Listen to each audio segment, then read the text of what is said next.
ప్రపంచంలో కొందరు ఎంతో ధనవంతులుగా ఉన్నారు. కొందరు బీదవారిలా ఎందుకున్నారు? ఇంకొందరు కార్లలో, విమానాల్లో తిరుగుతున్నారు. మరికొందరు రోడ్డుపై అడుక్కుంటూ ఉన్నారు. ఇలా మనుషుల మధ్య ఎన్నో తేడాలు. కొందరు ఆనందంగా ఎందుకున్నారు? ఇంకొందరు అశాంతితో ఎందుకున్నారు? ఇలాంటి వేల ప్రశ్నలకి సమాధానం ద సీక్రెట్ అనే పుస్తకం, తెలుగులో రహస్యం అనే ఈ పుస్తకం మనకి ఏం కావాలన్నా అందిస్తుంది. ఆనందం, ఆరోగ్యం, సంపద, ఇలా ఈ పుస్తకం ఎంతో మంది జీవితాలను మార్చింది. అందులో నేను ఒకదాన్ని. ఈ పుస్తకంలోని సారాంశాన్ని అందరికీ సింపుల్గా అర్థమయ్యే రీతిలో చెప్పాలనుకుంటున్నాను.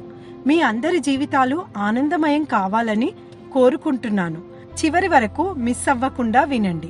ఈ పుస్తకం రచయిత్రి రోండా బైర్న్.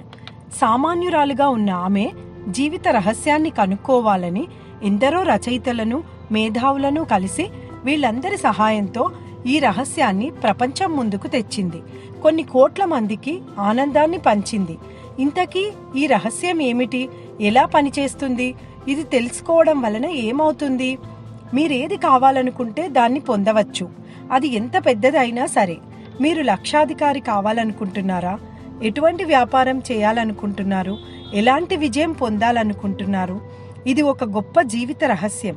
మీరు ఇంతకీ ఏమిటా రహస్యం అని ఆలోచిస్తున్నారు కదూ? మనమందరం ఒక అనంతమైన శక్తితో పనిచేస్తాం. అదే ఆకర్షణ సిద్ధాంతం, లా ఆఫ్ అట్రాక్షన్. ఈ పదం మీరు వినే ఉంటారు. మీ జీవితంలోకి వచ్చేదంతా మీరు ఆకర్షిస్తేనే మీ జీవితంలోకి వస్తుంది. ఎలా? మీ ఆలోచనల ద్వారా, మన మనసులో ఏర్పరచుకున్న రూపాల ద్వారా, వచ్చే ఆలోచనల ద్వారానే మనం అన్ని జీవితంలోకి ఆకర్షించుకుంటాము. ఆలోచనలన్నీ నిజమైనవి. అవన్నీ ఒక శక్తిలా పనిచేస్తాయి. మీ ఆలోచనల ద్వారానే అన్నీ చేస్తున్నారు. తెలివైన వాళ్ళు ఎప్పుడో దీన్ని గ్రహించారు. ఈ లోకంలో ఉండే మొత్తం ధనంలో 96% డబ్బుని 1% మంది మాత్రమే ఎందుకు సంపాదిస్తున్నారు? వాళ్ళు ఆ రహస్యాన్ని తెలుసుకున్నారు కనుక. ఇప్పుడు మీకు ఆ రహస్యం తెలియబోతుంది. మీరు అదృష్టవంతులు కాబోతున్నారు. ధనవంతులు కేవలం ధనం కోసం మాత్రమే ఆలోచిస్తారు. ఇంకా వేరే ఆలోచనలు చెయ్యరు. వాళ్ళ ఆలోచనలు సంపద చుట్టే తిరుగుతాయి. ఆ ఆలోచనలే వారికి సంపదని తెచ్చిపెడతాయి. మనిషి విశ్వంలోకెల్లా అతిశక్తివంతమైన అయస్కాంతం. ప్రపంచంలో దేనికి లేని ఆకర్షణ శక్తి మనిషిలో ఉంది. అది ఆలోచనల నుండి మాత్రమే బయటపడుతుంది. ఆకర్షణ సిద్ధాంతం అంటే ఒకే రకమైనవి పరస్పరం ఆకర్షించుకుంటాయి. అంటే మీరు ఒక ఆలోచన చేస్తే అటువంటి ఆలోచనలే మీరు ఆకర్షిస్తున్నారు. ఉదాహరణకి, మీరు ఎప్పుడైనా మీకు బాధ కలిగించే దాని గురించి ఆలోచించారా? ఆలోచించిన కొద్దీ బాధ ఎక్కువైందా? ఎందుకు? మీరు ఒకే విషయం గురించి పదే పదే ఆలోచిస్తుంటే ఆకర్షణ సిద్ధాంతం వెంటనే అటువంటి మరికొన్ని ఆలోచనలని మీ వైపుకి ఆకర్షిస్తుంది. మీరు ఉదాహరణకి ఏదైనా పాట విన్నప్పుడు ఆ పాట మిమ్మల్ని వదలడం లేదు అని గమనించారా? మీ మనసులో ఆ పాట మళ్ళీ మళ్ళీ వినబడుతూ ఉంటుంది. మీరు పాట వింటున్నప్పుడు మీకు తెలియకుండా మీ మనసు, ధ్యాస పాట మీదే పెట్టారు. అప్పుడు ఆ పాట గురించిన ఆలోచనలే మీ వైపు ఆకర్షించాయి. మానవులుగా మనం చేసే పని ఏమిటంటే మనకి కావాలనుకున్న దాని గురించి ఆలోచించడం. మీరు ఏమి ఆలోచిస్తారో అలాగే తయారవుతారు.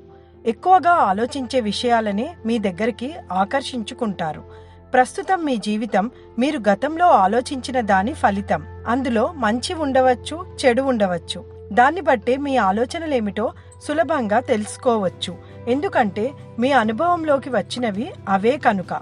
ఇప్పుడు మీరు ఎలా ఆలోచించాలి అనే రహస్యాన్ని తెలుసుకోబోతున్నారు. ఇక ఈ జ్ఞానంతో మీరు అన్నింటినీ మార్చేయవచ్చు. మీరు మీ మనస్సులో దేన్నైనా చూడగలిగితే అది మీ చేతిలోకి వస్తుంది. మీకు ఏం కావాలి అనే దాన్ని మీ మనసు ఆలోచిస్తే అదే మీ జీవితంలోకి వస్తుంది. ఆలోచనలే వస్తువులుగా మారుతాయి. ఆలోచనలే విషయాలుగా మారుతాయి. దీన్ని మళ్ళీ మళ్ళీ మీ మనస్సులో అనుకోండి. మీ ఆలోచనలే వస్తువులుగా మారుతాయి అని. ఒకే ఆలోచనని మళ్ళీ మళ్ళీ వదలకుండా ఆలోచిస్తే అది మీ సొంతం అవుతుంది. ఉదాహరణకి, కొత్త కారు మీ సొంతం కావాలని మీరు కలలు కంటూ పదే పదే ఆలోచిస్తే అది మీ సొంతం అవుతుంది. మనం ఏదైనా ఊహిస్తూ ఆలోచిస్తూ ఉంటే వాటి ప్రకంపనలు బయటికి వెళ్తూ ఉంటాయి. అవి అయస్కాంత సంకేతాలు.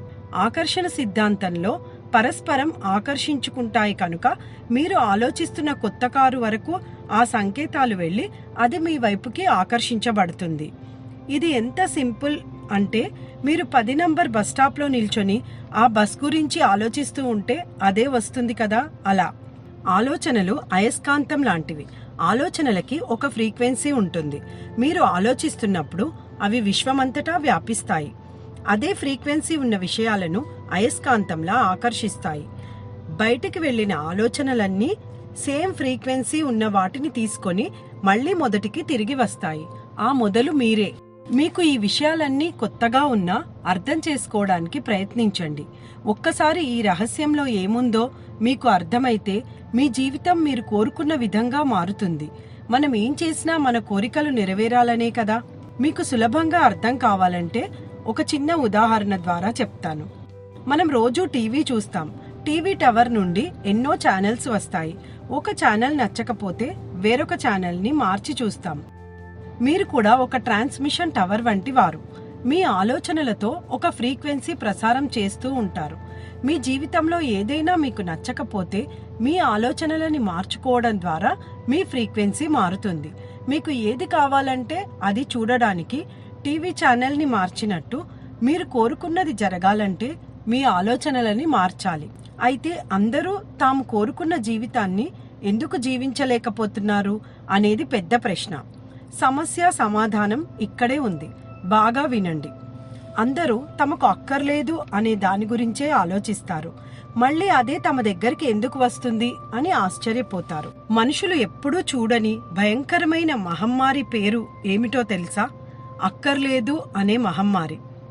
తమకు అక్కర్లేని వాటి గురించే ఆలోచించడం, మాట్లాడడం, దృష్టి పెట్టడం వలననే మనుషులు ఇన్ని సమస్యల పాలు అవుతున్నారు. కావలసిన దానికన్నా అక్కర్లేదు అనే దాని గురించే ఎక్కువగా ఆలోచిస్తారు. మీ ఆలోచనలను వినండి, అంటున్న మాటలని వినండి.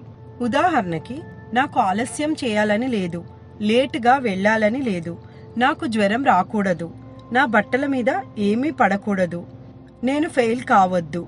ఇక్కడ ఆలస్యం, లేటు, జ్వరం, ఏమీ పడకూడదు వీటి గురించే మీరు ఆలోచిస్తున్నారు. అందుకే మీకు ఆలస్యం అవ్వడం, జ్వరం రావడం, బట్టల మీద ఏదైనా పడడం, ఫెయిల్ అవ్వడం జరుగుతుంది. మీరు ఎలా ఆలోచించాలి అంటే, త్వరగా వెళ్ళాలి, నా బట్టలు అందంగా ఉండాలి, నేను పాస్ అవ్వాలి, ఇలా వ్యతిరేకంగా ఆలోచించాలి. మీకు ఇది అర్థం అయినా కాకపోయినా, నమ్మినా నమ్మకపోయినా ఆకర్షణ సిద్ధాంతం ఎప్పుడూ పనిచేస్తూ ఉంటుంది. ఇది ఒక సృష్టి నియమం. ఇప్పుడు చరిత్ర మారబోతుంది. ఎందుకంటే ఈ మహమ్మారి నుండి విముక్తి అయ్యే జ్ఞానాన్ని అందుకుంటున్నాము. కొత్త ఆలోచన ఉద్యమానికి కావలసిన దాని గురించి ఆలోచించి మాట్లాడి జీవితాన్ని మార్చుకుందాం. ఇప్పుడు మీకు బాగా అర్థమైంది అనుకుంటాను. మనకు కావలసిన దాని గురించే ఆలోచించాలి అని. ప్రతి ఒక్కరూ వారి వారి ఆలోచనల ద్వారానే వారి జీవితాలను సృష్టించుకుంటున్నారు. ఈ గొప్ప సిద్ధాంతం గురించి మీకు అర్థమైతే మీరు ఎంత శక్తివంతులో మీకు తెలుస్తుంది. ఇది నమ్మశక్యం కాని నిజం. మీ ఆలోచనల ప్రవాహం కొనసాగినప్పుడల్లా ఈ సిద్ధాంతం పనిచేస్తుంది. మీరు గతాన్ని గురించి ఆలోచించినా, వర్తమానం లేదా భవిష్యత్తు గురించి ఆలోచిస్తున్నా ఇది పనిచేస్తుంది. ఇది నిరంతర ప్రక్రియ. మనం గమనించినా గమనించకపోయినా ఎప్పుడూ మనం ఆలోచిస్తూనే ఉంటాం. ఒకరితో మాట్లాడుతున్నా, వింటున్నా, పత్రిక చదువుతున్నా, టీవీ చూస్తున్నా ఆలోచిస్తూనే ఉంటాము. తయారవుతున్నా, ప్రయాణిస్తున్నా, బండి నడుపుతున్నా ఏదో ఒకటి ఆలోచిస్తూ ఉంటాము. కేవలం మనం నిద్రపోయినప్పుడు మాత్రమే ఏ ఆలోచన లేకుండా ఉంటాము. అయితే మనం నిద్రలోకి జారిపోయే ముందు ఏమి ఆలోచిస్తామో ఆకర్షణ సిద్ధాంతం దాని మీదనే పనిచేస్తుంది. అందుకే నిద్రపోయే ముందు మంచి పాజిటివ్ ఆలోచనలు మాత్రమే చేయాలి.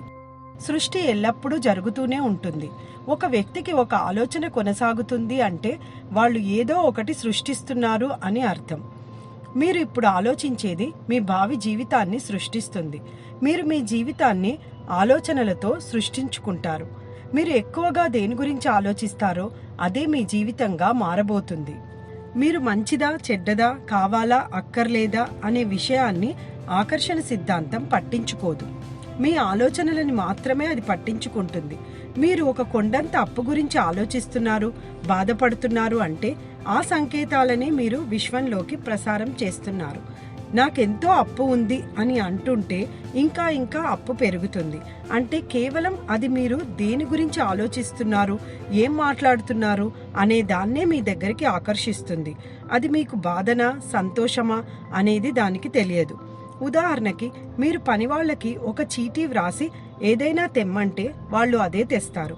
వాళ్లకు అదేంటి అనేది సంబంధం లేదు. ఈ సిద్ధాంతం కూడా అంతే. ఆకర్షణ సిద్ధాంతం ఒక నిజాయితీ గల పనివాడి లాంటిది. మీరు మీకు కావలసిన దాని గురించి ఆలోచించి దాని గురించే మాట్లాడి దాని మీదే దృష్టి పెడితే అదే మీకు అందిస్తుంది.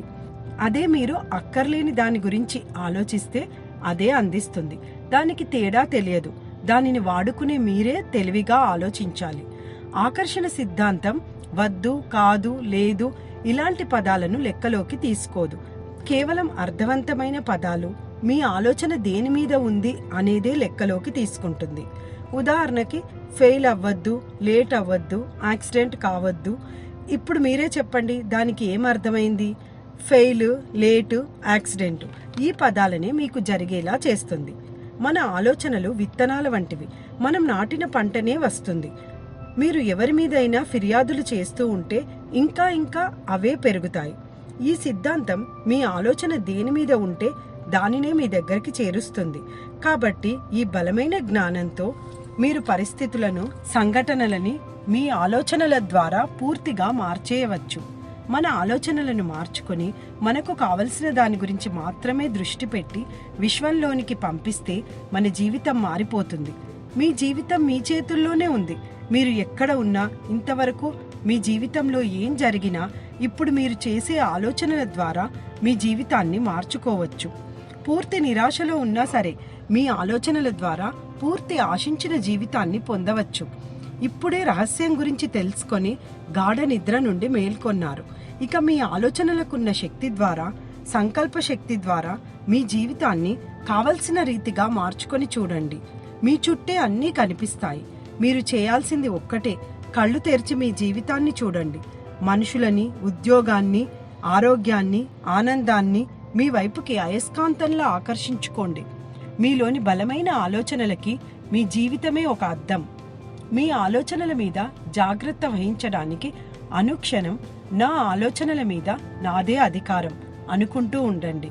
ధ్యానం చేసేటప్పుడు కూడా ఇలా అనుకోండి, నా ఆలోచనల మీద నాదే అధికారం. ఈ రహస్యం ద్వారా కలలు కన్న జీవితాన్ని సొంతం చేసుకోండి. నా ఈ వీడియో మీకు నచ్చితే లైక్ చేసి షేర్ చేయండి. మరిన్ని అద్భుతమైన వీడియోల కోసం నా ఛానల్ని సబ్స్క్రైబ్ చేసుకోండి. ధన్యవాదములు.